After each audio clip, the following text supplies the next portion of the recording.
Sublime magnificence.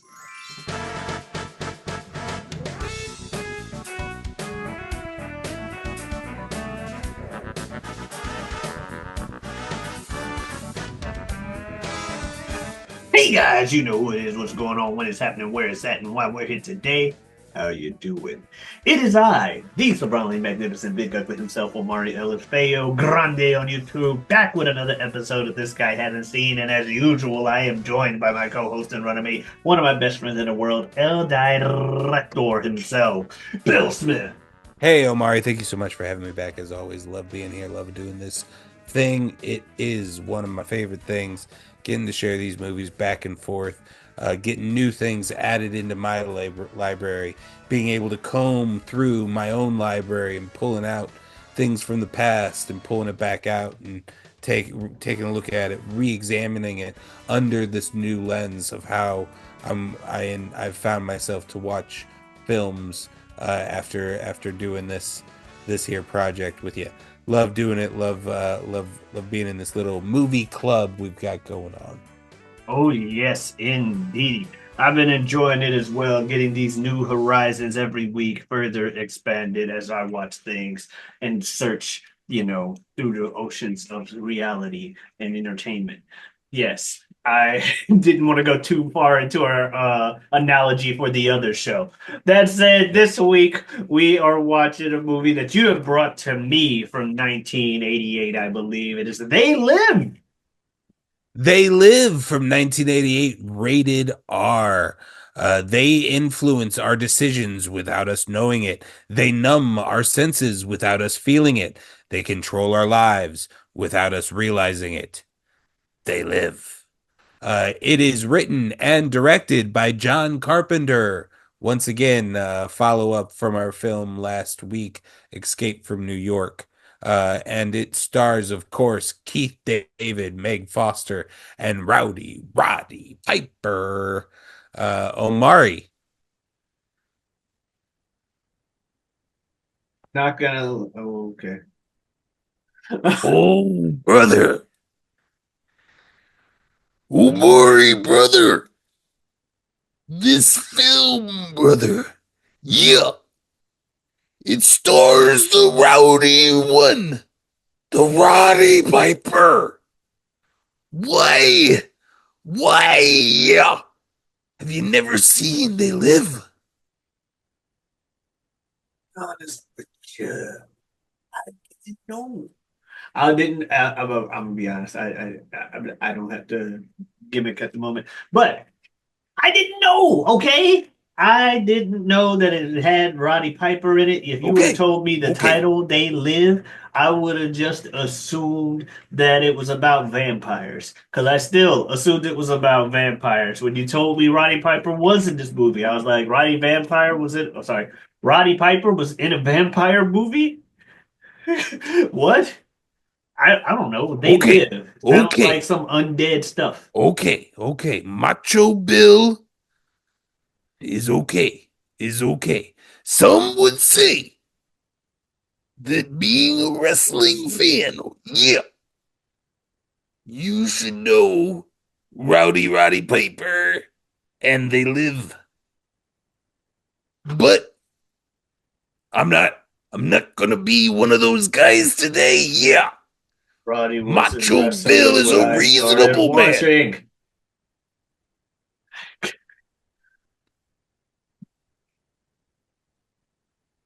Yeah, I'm really shocked as a wrestling fan that you've.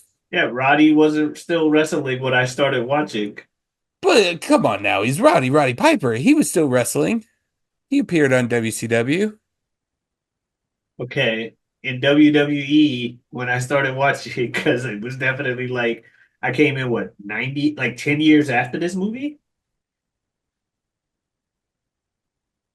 Yeah, 98. yeah, he was mostly out of the scene. But I mean, come on, it's wrestling. Like It's a I knew wrestling he movie. existed, but I've only You've seen seen No Holds like Barred,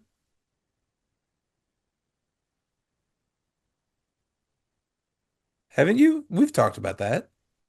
who's the star? No, I haven't. I know there's a song called No Holds Barred. that they used maybe for the movie You've or for never a seen No pay-per-view. Holds Barred? I swear that was one of the first movies I asked you about. And I probably told you no. Well, who is it? Who's the actor in that one? Um, Are they not the uh, main character, or is it not no, like it's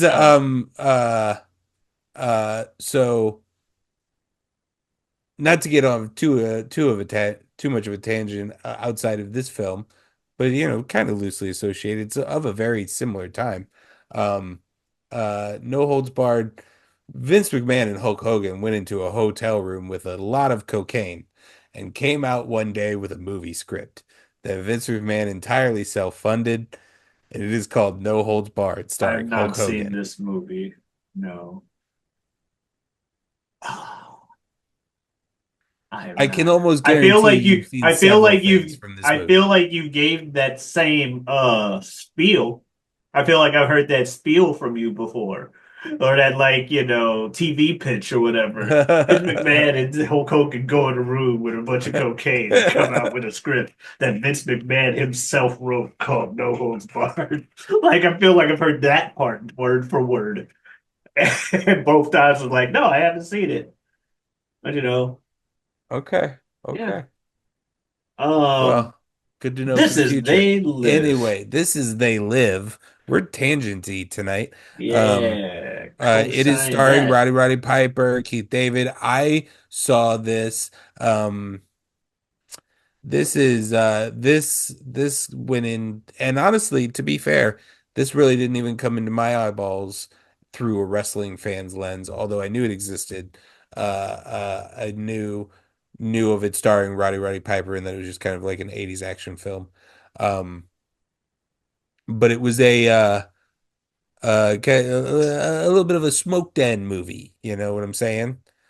It was there's been several of those on this show that sometimes they are ones that you've tried to show me. And then Yeah. I'm like, oh no, I'm sorry, Omari. This was a Smoke Den movie that I just didn't know the name of.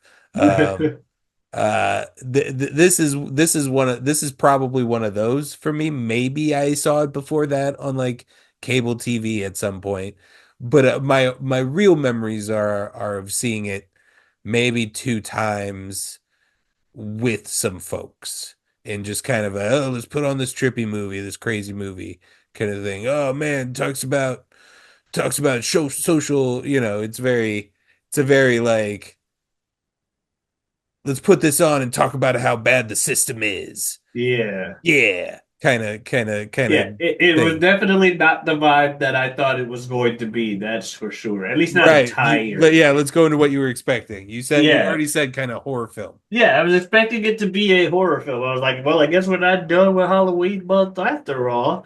We got They Live. I'm thinking either vampires or zombies. Something undead. Um, sorry. When I saw the poster as I was looking for the movie, something looked kind of alien. So I was like, okay, maybe it's aliens, but I had no idea what it was going to be. I thought it would be a lot more, like you said, horror and a lot less, political commentary or social commentary. Yeah. So that was interesting. Also, I don't know what I expected out of Roddy Piper, but wasn't what I got, for better or worse. I don't know what I expected, but I was like, this is a different experience. Yeah. And yeah, getting into that, like the movie, just getting into, discussing the film, initial reactions and all that, Hmm. it started off pretty subdued and like slow, like pace. It's Very slow just burn. It's a very slow burn for 1988. Yeah. Yeah, he's just roaming around the city, just I'm like, okay, and then I'm like, oh, okay. They're going to symbolism route because there's the blind preacher man talking about you being under their foot. Da da da da da da da da. They're your masters. What are you gonna do? And then it cut to a lady. I always wanted to be a star. There's a lot of things you gotta give up in life. Symbolism about the actual things, but oh, to be a star. I'm like, oh, this is a symbolism movie. Also, Roddy Piper is way more ripped than I thought. That's something just wrestlers in general. Yeah, once they stand next to, I mean, not just normal people, but like Hollywood people who tend to just be a little bit smaller, because it's just easier to fit everybody in frame, kind of thing, you know? It's pretty rare that an actor is north of like 6'2". Those are like the tall guys. Um, uh, but yeah, nobody is working out like professional wrestlers work out. I mentioned that to my wife as we were watching the film. I was like, would you believe that Roddy Piper at one point worked as like a small to medium guy in wrestling terms? Uh, and his neck is three times the size of anybody else's in this film. Um, He's fucking Keith huge. David is a very large man in Hollywood terms, and he's He just just looked kind like a of, normal dude. yeah, But yes, like in the other movies that we've had with the man in the, I just have a note here: Keith David! Exclamation point. Big Keith fan of Keith David, David. so great, so underrated. It's been in so many great things. So good in this. Like, yeah, So he's such a uh lucky, blessed bastard with that voice of his. yeah, I've seen him I've seen in interviews how him and Roddy got very close in this film because Roddy was just very and I've seen Roddy talk about it of how coming from his world of wrestling, he understood very much the fact that this jabroni from who just came from WrestleMania 3 is taking his popularity and moving it into this movie that could be being portrayed by an actor. Yeah. And he like he very much recognized that he was doing something in poor taste in that. And Keith David describes him as just very, very like respectful of the business and the craft and always asking him questions and always wanting to learn. And that and he Keith David even admits that him and John Carpenter are really teaching Roddy as the film is progressing. And so some of these earlier scenes of the film that are also conveniently some of the early stuff that they shot, you can feel Keith David like carrying these scenes. Like it feels like he is like strapping them to his back and like, all right, come on now. Let's exposition, exposition, exposition. You're not And wrong. It then you was a get lot of a that. quiet grunt out of Roddy, and then they're Yeah, like, they all don't let right, him let's move talk to the for a next good chunk of this setting. movie. Yeah, But yeah, we had, him come across the preacher's house and check off secret compartment for what I thought was going to be check off secret compartment, but it wasn't long enough of a wait for the payoff to be full on check off. But you get my right. point. It's just like, oh, there's a secret compartment that the preacher doesn't want you going anywhere near. That won't come back into play at all. And then like you see the TV thing, and then suddenly it's a different movie. The fucking cops just show up, attack everybody. Bulldozers just come through, just destroy this whole like homeless village Yeah. and That's kind of everything. his that's his like I feel like that moment is like the disillusionment of his I believe in America America. for that character. Yeah, we need that the way the character is set up to us in those Keith David opening scenes of just we're just two working men. Oh, it's like a it's a post it's a slightly futuristic or like not so distant future, slightly dystopian kind of thing of like okay, we're in like a depression situation where there's these shanty towns getting Yeah, set the up and 90s stuff. didn't work out that Uh well or whatever. yeah. Not not too unfamiliar to what we have happening in many major metropolitan cities right now. And we yeah, he's a character who's very much like I'm gonna pull up my bootstraps. I'm gonna work hard, and I believe in I believe in the ideals of being a good person and putting in a hard day's work. kind of character and gee Yeah. golly kind of guy is what we're introduced to in the first 15 minutes or so. About. And then, yeah, that scene happens. And after everything clears out and the priest gets arrested and everybody else gets attacked, next day he goes back, remembers the secret compartment, finds a box, and in it are these sunglasses. The sunglasses of disillusionment. Okay, I want to know what at this point, what are you thinking this movie is before the moment of the box opening? And then what do you think this movie is after he pulls out a pair of sunglasses? So I was With still 100 guesses, would you have ever thought that he was about ready to pull out sunglasses? no. Okay. I was not thinking that's what you're talking about. Like, what was I thinking he was gonna take out of that box? Right, but No. also like at this Sunglasses, point, no. It's just clearly there was something anti-government going on. Because is your like brain the still trying to work how this is going to be a vampire movie no. or a I horror just wanted to movie know or what was going on. Because right, now it's okay. anti-government, but what's the they live about an anti-government movie? Right. Okay, that's pretty much where my mind is going now. Like, so is it? It's not.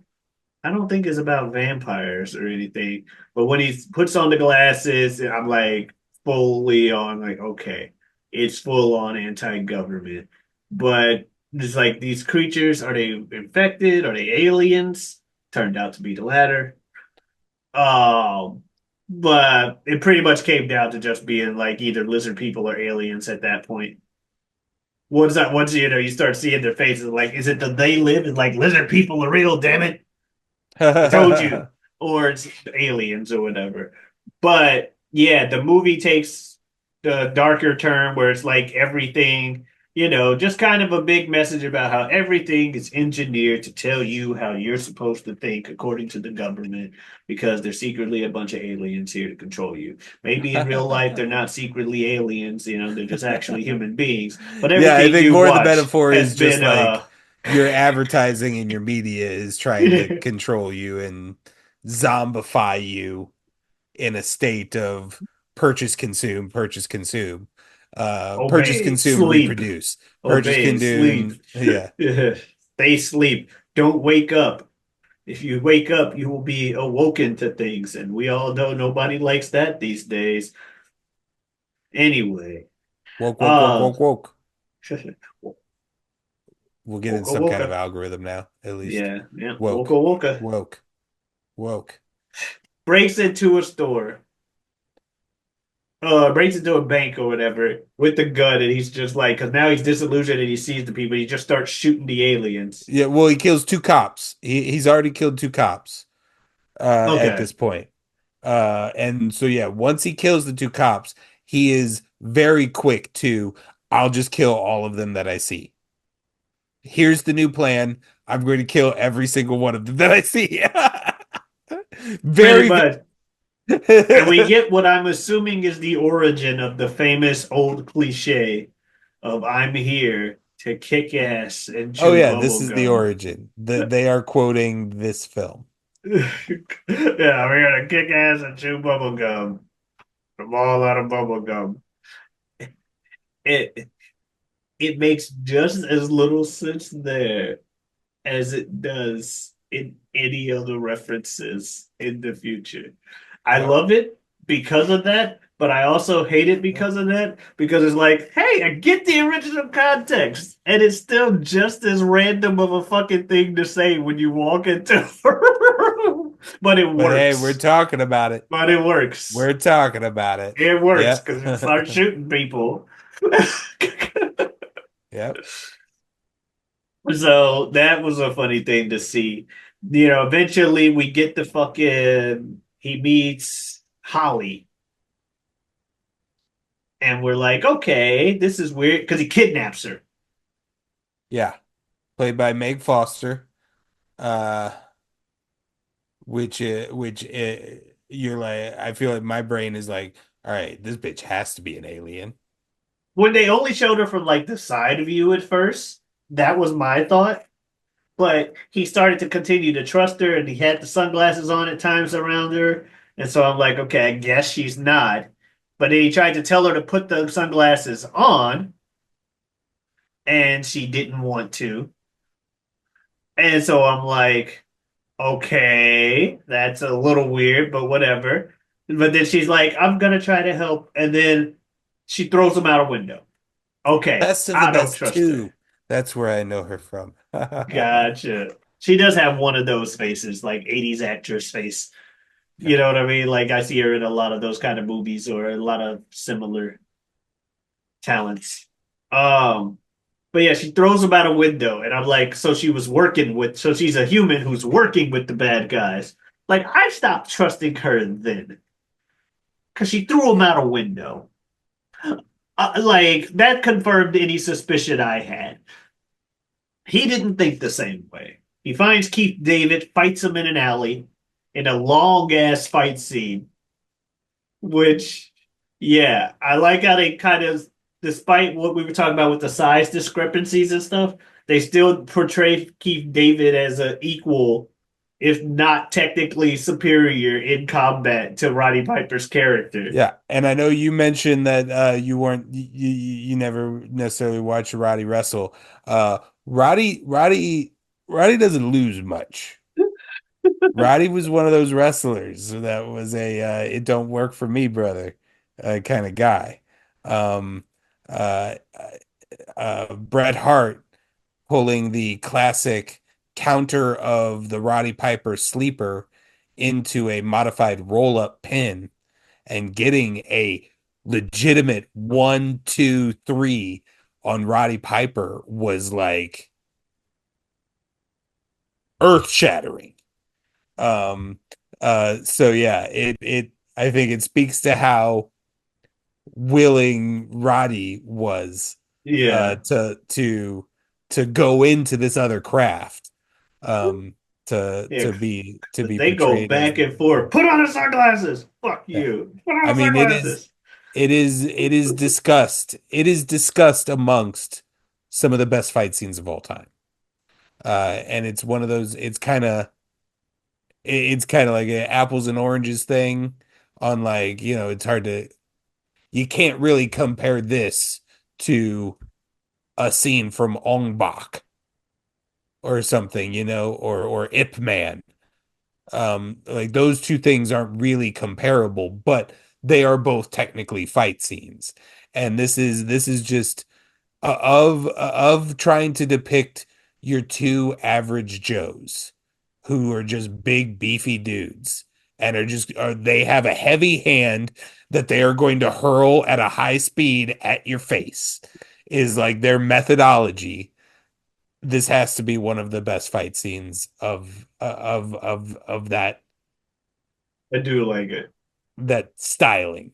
Yeah, I very much enjoyed it. I was wondering about some of the things. I like the continuity or the attention to continuity because they do like a little backdrop off the wall thing, after which, because they land on concrete. But Keith David's got the fucking like gash in the back of his head from like if he hit it on the concrete and stuff Hmm. like that. I'm like, oh, that's a nice attention to detail because I wasn't even sure if his head actually hit. And then I was also wondering because he's dealing with a wrestler, I'm like, would Roddy have told him how to take a bump like that without hitting his head? And so and so Yep. so and so since it's I've concrete seen and Keith da da da talk da da. about it a Da. little bit, and yeah, Roddy and the stunt man were like kind of hand in hand on this fight scene, and Roddy walked him through a lot of stuff and basically gave him a little bit of wrestling school as far as just like selling and that kind of stuff, and then obviously there's the couple of wrestling moves inside the fight, like there's a gut wrench suplex at one point. That's There's probably the most the wrestling cop move. earlier where he like grabbed and pulled into a Oh yeah, lariat. yeah, yeah, like a one arm lariat. Yeah, that was great. Um, but he Keith David also mentioned that he probably hit Roddy like 5 or 6 times, and Roddy never once Like never once felt more than a feather. Uh, as far as Keith David was concerned, he's like the man was an angel. Like, and yeah, such a great fight scene. And I have to imagine it's like a wrestler is going Yeah. is his skill set is going to add to that. Yeah, that's what I was saying, pretty But much. I also agree. they went into it with the intent. I think even before Roddy was cast, it might have been one of the reasons why he was cast. John Carpenter wrote this script, and then there was a line, and then a parentheses of they fight, and then he inserted 5 blank pages before he started dialogue again. And when he submitted the script to the producers, he said, "I want you to understand what I mean by they fight." So I inserted 5 blank pages there so you can understand that they are going to fight. I love that. Uh, but yeah, so they eventually he gets the sunglasses on Keith David. Now Keith David's on his side. We get the little underground thing where we get contacts, cool. And then who shows up? Holly. Yeah, I'm here to tell you guys not to go after the obvious place we could be broadcasting this signal from. Oh, good to see you, Holly. How's everything? Everything's fine. Wall explodes, and here's more cops. Okay, again, I'm just convinced you told them that the cops were here, Holly. I don't trust you. You She showed doesn't up. have a trusting face. You threw me out the way. I said it when we talked about it before. I'm not coming at you, Holly. Nothing against you, Meg Foster. You don't have a trusting face. I don't trust you. I'm sorry. You're a shady character in my eyes, and I'm gonna look at you shady. If you walked into my store, my place of business, I'd follow you because I don't trust you. Um, But yeah, sure enough, just attacked by all these people. But luckily, we get a watch that gets a random portal in the ground. And yeah, we get the big reveal underground. This is where they all operate from. Underneath the city, they just connect to everything. Holding big galas, talking about their project 20 for their projects for 2025 and all the stuff they're gonna do to take over that are everything. mostly human. Yeah, Most of the people in that room are human. Yeah, that's where you get confirmation that like the world's elite is in with the aliens on this as a financial scheme. yeah. And then sure enough, a guy walks up to him that they knew from back in the homeless village days. Like, oh, you guys got recruited too? Let me tell you everything else. Yeah, it's aliens. They come from the Andromeda galaxy. This is how they get here. Like, oh, hey, here's where we broadcast our brainwashing from. And then we get the climax because they're like, fuck it, let's assault everybody in this fucking news station. Because they get asked for IDs and they're like, right here, blah, blah. Because this is an 80s action movie at the end of the day. And we got to have one liners and guns. And Yep. boy, do we have some guns and some shooting as we go through this whole news station. Lots of fun times there. And then we get to a point where they're upstairs and he sees her at the end of the hall. Guess who shows up? Holly. And I literally type out because he's like, oh, shit, Holly. He walks over. My last note I typed was, why do you still trust her? No more than like 2 minutes after I typed that, do they go up to some stairs? He goes first, and she shoots Keith David in the fucking head. And I'm like, I knew it. I knew it. I knew it. Yeah. They do our boy Keith David dirty at Yeah, the end of this film. It it's comes just quick and literal it comes hard. whoop boom. Yeah. You barely if you were like Roddy, or if you were one of those people like protagonists trust them, I'ma trust them. Protagonists are usually good judges of character. Yeah. If you're one of those people, you barely have enough time to be like, oh, she's pulling the gun before Keith David's already presumed dead. Yeah. It's Yeah, literally it's just so fast. It's so fast. Guns on screen for a second and a half before the pop and fades and cut to black. Yeah. Yeah. Yeah, so on the roof, he gets ready to destroy it. She reveals herself. He shoots her anyway. Helicopters coming. They threaten to shoot him. He says, fuck it, shoots the thing. Massive fucking explosion. Yeah. Like, it just keeps exploding for no Keeps reason. exploding. But somehow he's able to have a dramatic slow death 5 feet away from it, even though every wide angle we see is just like. Also, for some reason, both him and her do comedic backwards falls. Like, in no point else in this film, everyone else is doing a very classic 80s kind of like shot. Okay. But yeah, Uh, both of them literally do like why did you copy me, Omari? You're not allowed to make sudden movements. You know this.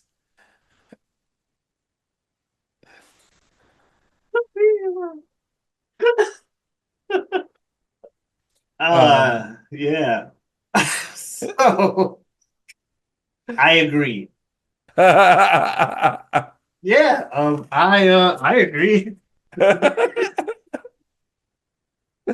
Yep, yep. But So yeah, then that's the end of the movie. I did like they had the whole that's the title of the movie thing early on with the wall just having they live, they're coming for you or whatever painted on it. I'm They like, they okay. live, we sleep. They live, we sleep. Yeah. I'm like, okay. Yeah, I get it. That's the title. I saw Yep. a comment that said the blind preacher had more sight than everybody else. How ironic. Because they were his sunglasses. So Omari, would you think about They Live? Very appropriately timed selection. I get the read that you didn't fully like it. You didn't really like it. Is that an incorrect? That's an You incorrect you don't seem statement. excited about it. That's an There was a incorrect part of me statement. that was expecting you to be coming in like, oh my So, God, this fight scene and 80s protagonists and so, aliens, so, and it so was more of like a I like yes. the climax. I did. I did. I very much enjoyed the climax. I very much Mhm. enjoyed the second half of this movie. Yeah, The slow start was very slow for me. It took me a while to get attached to the characters and stuff. yeah. Uh, I was still invested because I'm typing out, your stereotypical yell at the camera. What are you doing? Shit. Why are you still trusting her? Come on. Type stuff like that. I also very much enjoyed the Keith David Roddy Piper fight. It went on. It was one of those things where at one point it started to slip into my head, like, is this too long? Or like, I don't think so. Keep going. And I want to see because I and it kept looking like Keith David was actually gonna win. And I'm like, I'm actually surprised they let Keith win in this scenario. But that was a pleasant surprise. Like I was pleasantly surprised by the movie. I thought it was one of those things where like, I see why this movie was chosen at this time. I get this. I get exactly what's going on here. And It was a response. It was John Carpenter. John Carpenter. It was a yeah, response to John Carpenter.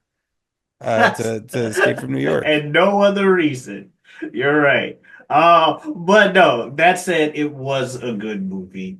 And I actually did enjoy it. I just was caught. I think because I was so caught off guard by the first We don't part. have to go too far. I don't know if it's a good movie.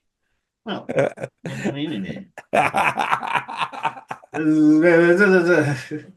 but yeah, it's definitely something I would go back and watch clips of again. Yeah, I don't know about watching the whole thing that's because kind of what I was like. I think this movie is great in a 40-minute edit of its like best of stuff. Everything around it is not that good. And like it like The starting stuff is it has its moments like the Keith David monologues that I talked about in the beginning. Those are pretty good. Just kind of the world building that they're starting to do is I enjoy the little shanty town, although they're not doing it that well. Um, like because like you said, it just feels very slow and stuff. But then like crucial things of like the scene with him and Holly at her house is just inexcusably boring and I awkward and yeah. not good for the rest of this film. And yeah, there's just a couple other scenes like that it's just like just kind of spoiled this movie a little bit. And I think that's probably what kept me from coming in as gung ho as you were Hmm. probably expecting. Because there are other movies we've I was just watched. anticipating that fight scene would envelop you, Oh, like and kind of whitewash the rest of the film around it. maybe a different day of the week, probably. Yeah. But you know what I mean. Just sometimes Hmm. different moods when you watch things.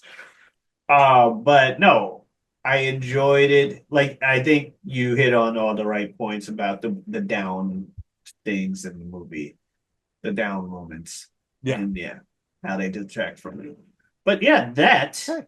was They Live. Yes, sir. Yes, sir. You got something for me for next week? Yeah. So I decided to take a step that was not too far outside of my box, but technically outside of my box a couple weeks ago and watch something that I was like, you know what? I think I'm gonna show this one to Bill too. I think he's gonna get a kick out of it. It's a movie from what I believe is this year, and it's on Netflix. It's an animated film called Ultraman Rising. Yes, Ultraman. Pretty sure that's the pose. Ultraman. And that's out of your comfort zone. How? No, out of my typical stuff. I have not watched Oh. any Ultraman stuff Oh, yeah. It's out of your typical stuff because you haven't watched Ultraman before. at all. Like I did But I'm like, I it's only not know like this you is the haven't, pose. but like of the stuff, the segment of it being To be Japanese fair, animation.